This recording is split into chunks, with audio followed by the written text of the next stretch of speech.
প্রিয় বন্ধুরা, আজকে আপনাদের দেখাবো সঠিক নিয়মে লাউ গাছ রোপণের নিয়ম। এটা আপনারা দেখবেন এবং কি এভাবে আপনারা ফলো করবেন, দেখতে পারবেন যে আপনাদের বাড়িতে আনাচে কানাচে এরকম ফল গাছ হবে এবং ভালো ফলন হবে।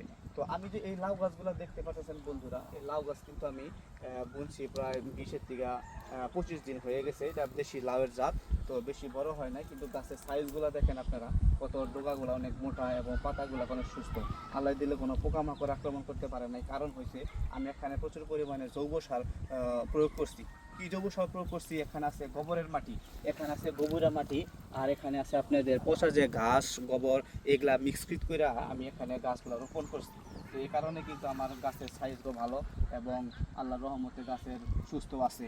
তো বন্ধুরা, আপনারা যদি এরকম গাছ কেউ বাড়িতে আনাচে কানাচে বা ক্ষেত করে রোপণ করতে চান, তো অবশ্যই জৈব সার প্রয়োগ করবেন। দেখতে পারবেন আপনাদেরও গাছগুলা অনেক সুন্দর হবে ইনশাআল্লাহ। তো সবাই ভালো থাকেন।